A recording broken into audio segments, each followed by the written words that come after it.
Саламатсыздар ма достар? Бүгін сіздермен капкейки тирамису шоколадный карамельмен және крем чизбен жасап көрсетеміз.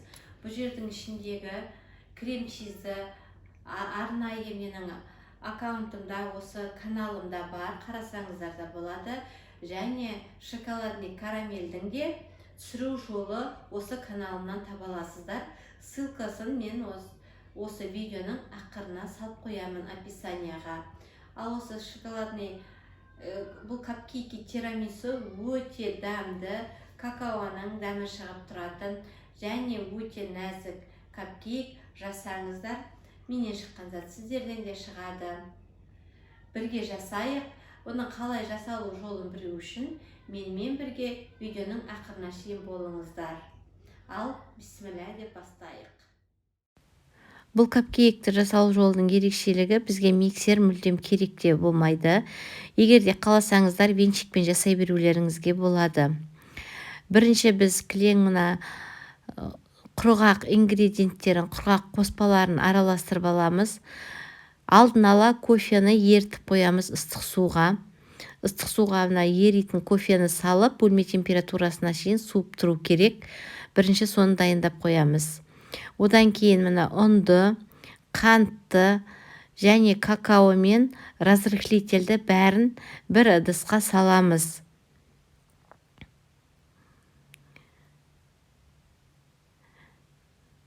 Бір ыдысқа салып, бәрін жақсылап араластырамыз. Көріп тұрғандарыңыздай, бір жерінде какаолар араласпай қалмасын.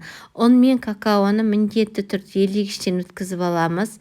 Себебі какаоның түйіршіктері қалып қойса, сіздерде кек шыққан кезде бір жерлерінде түйіршік болып какао шығып қалуы мүмкін. Болмаса разрыхлительде араласпай қалса, ол сіздерге кері әсерін жасайды пісіріп жатырған кезде. Бәрін жақсылап бір қалыпқа келтіріп араластырып алғаннан кейін, екінші ыдысымызға сұйық ингредиенттерімізді қосамыз. Сұйық қоспаларымызды жұмыртқа, бөлме температурасына дейін суыған кофеміз, сұйық май және айран. Айранның орнына, жаңа айтқандағыдай, қалауларыңыз бойынша 15% қаймақ қосуларыңызға да болады. Бәрін бір ыдысқа салып аламыз да араластырамыз. Венчикпен араластырсаңыздар да болады.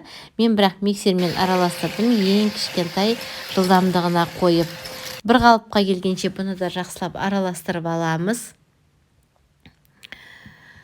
Бұл капкейктің оңайлылығы сондай, егер де ішіне начинкасы жасайтын болсаңыздар, кісі келетін кезде тез дайындауға болады. Кісі келіп қалады, не берем деген кезде осыны жасасаңыздар болады. Міне енді екі қоспаны біріне бірін қосамыз.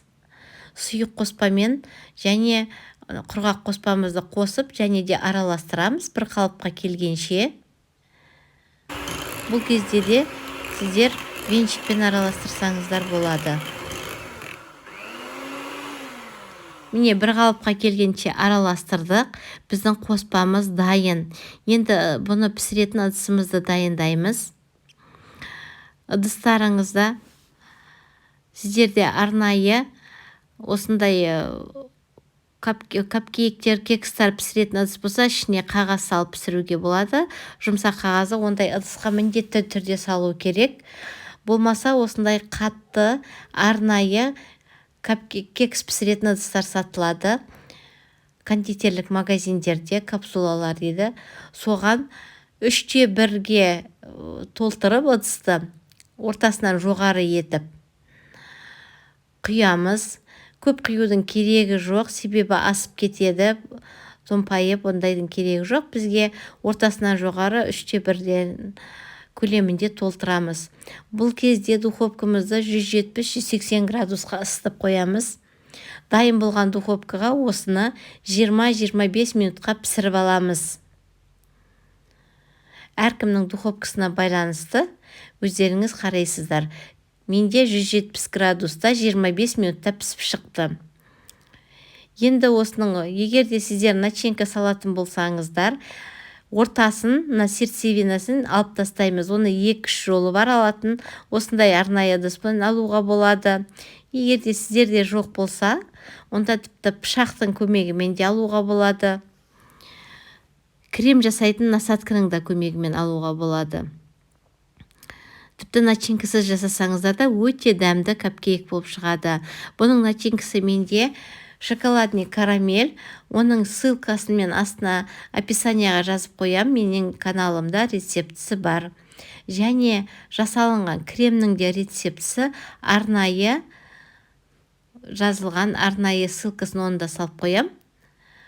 Онда басқа осы каналымнан таба аласыздар қалай жасау жолын кремнің де. Енді осының бәрін сердцебинесін түгел алып тастадым. Алып тастап осы жерге енді мен дайын болған карамелімді, жаңағы шоколадный карамелімді кондитерский мешокқа құйып аламын да, осы жерге әр осындай тескен жеріме толтырып құямын.